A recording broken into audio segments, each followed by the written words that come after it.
The Delhi Development Authority or DDA has cleared the land pooling policy. This is an important and critical development for boosting the housing supply in a city which is reeling under price increases and shortage of affordable homes. Private developers will also now be allowed to work closely with a group of landowners and DDA, which will provide the infrastructure for developing new townships. Literally, that's what it's spoken about. Key highlights of this policy. Let's take a quick look at it before I go to my panel and figure out what exactly does it mean for all the buyers in Delhi waiting to get a home of their own.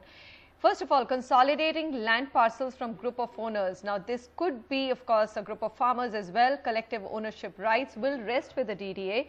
DDA will be in charge of infrastructure development.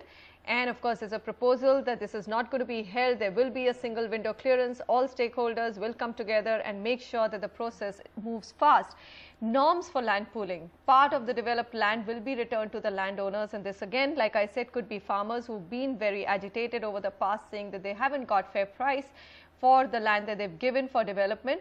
FAR of 400 for group housing, that's another important point. We'll discuss whether this FAR is enough or not, and 15% land for EWS homes. So these are some of the key points of the land pooling policy.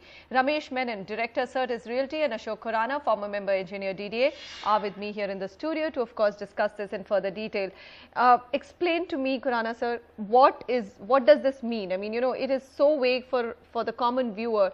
What kind of land will get pooled together? It's any type of the land. It's a whole development will take place.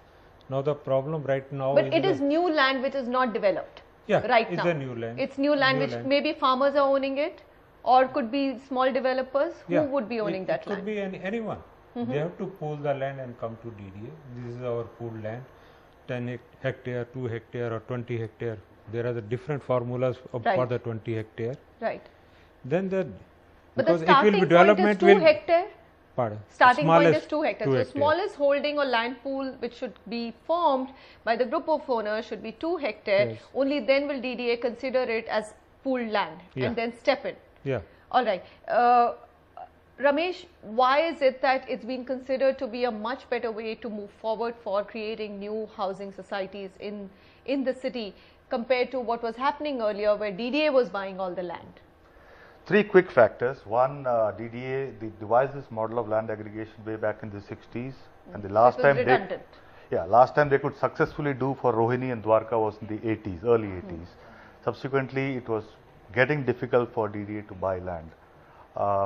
Pace of development could not keep up with the demography increase, and thirdly, the quality or standards of living that people seek now are more in line with what the private sector delivers rather than what DDA delivers. All right. So in totality, you know, the land is becoming a very sticky subject, and the political class also would like to stay away from the forceful acquisition of land.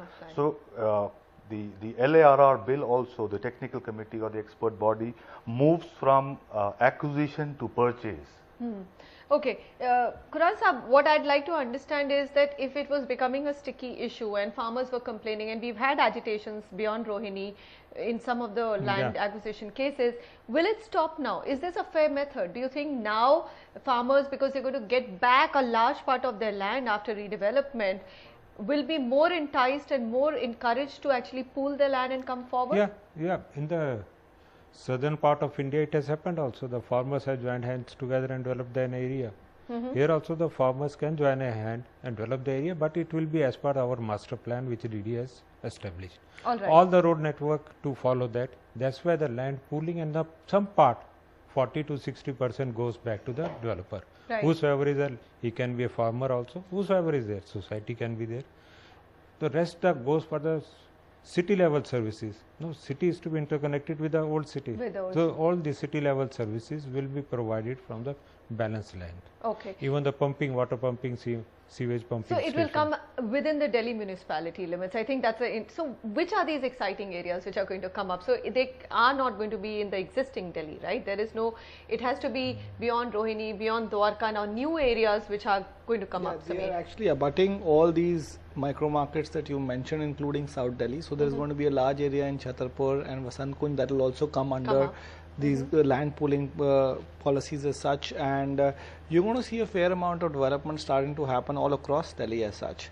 But having said that, I think it's still a good 3 to 5 years away when you will see actually group housing units actually coming up and releasing enough supply in the Delhi in the Delhi city. 3 to 5 years, are we being ambitious? Because the policies got rolled out, Ramesh, but you know, looking at the track record of how development has happened, here you're trying to get consensus, you're getting landowners to pool land, then you have to negotiate. That's why all of those things. It will take time, isn't it? Are we being ambitious by saying in maybe 5 years things will start easing up? I tend to agree with Sameer that the supply of large domestic residential units will hit the market in 3 to 5 years.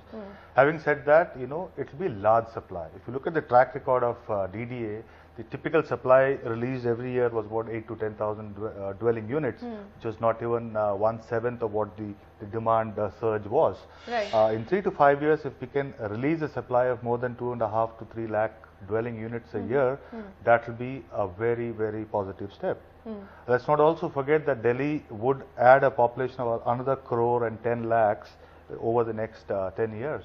So we need to factor. Scary figures, very scary figures. Yes. Khurana Sahab, do you think that DDA is geared up to now follow it in spirit? Because, you know, one is that you have a policy, you do know that this policy is, the earlier policy is redundant, it's a 1961 policy, but then the things that are being spoken about, a single window clearance, getting all decision makers to come together and make sure this process moves faster, you've been part of DDA. Do you think that they're geared up? No, and there is a change and shift in mind? There is a change in shift in mind, that's why the policy has come. The main is that now the rules to be framed under the policy.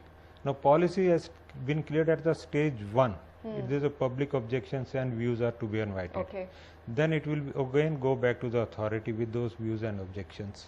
Then it will be approved by the authority, goes to ministry, notified as a policy. Then the main is the rules and regulation, how the policy is to implement it. The most typical and difficult part will be the land pooling, where the land resource will be managed. If some farmer has a area group of farmers of 4-5 hectares and all is falling in the green belt shown in the master plan. Now they have to be compensated against that. Yes, absolutely. So that will be they will be compensated from the land pool already created. So who will managing that land pool and how it is to manage? I would request that this should be fair. It should be open. It should be on the internet available. It should be all computerized. It should not be through the files of. It should not happen through the files. Yeah. It should be all open. Then you will have the lot of supply. The DDA, Delhi will not be dearth of the supply of the housing units. All right. Eventually, if all pans out well, of course, I know that the current Minister Kamal Nath and also the Lieutenant General have been supporting it, and that's the reason why we've got a change. Hopefully they would like to fast track and before the 2014 election have all the rules in place as well, Sameer. But do you think that in 5 to 7 years we can really hope for some kind of price moderation in the Delhi's real estate market? I would completely agree with you. In fact, I think one of the biggest reasons why Delhi has already witnessing price drops is because a lot of money right now is going into buying land parcels in these agricultural areas to be launched for group housing projects or farmhouse projects as of right now. So we are already seeing prices drop in Delhi, and once these projects start to come up, there will be luxury projects. Ultimate super luxury living will also get announced through many developers like DLF and IREO who own large parcels of land already in these areas. You will definitely see a price drop. Is there any hope? Okay, you have a point, then I'll ask my question. It's not just 2014 elections, also 2013 when the Delhi state goes to the polls. Delhi state goes, that's November. That's end of this year. So that's just, even before that we will probably, there'll be a rush to actually bring all the rules in place. But tell me, what happens to the current Delhi, which is also reeling under a lot of pressures, which essentially means that you need higher FSI, you need to probably break down existing DDA colonies and probably have high-rise in their places. Is there a plan anytime to do all of those things? So that's a very Herculean task, and let's not go there. The Delhi master plan definitely does have a redevelopment or incentivized redevelopment plan for the existing parts of Delhi. they are incentivizing by a higher FAR to the tune of 50% of what is allowed today. But what is more critical is not the trickles of supply that will be generated from the redevelopment. But big, massive you supply. have to have a big surge of supply for the prices and to actually so many correct. private developers now who own land parcels here, you don't really need to bother about redevelopment in Delhi. Okay, all right, fair enough. So, very critical policy. Khurana Saab, thank you very much.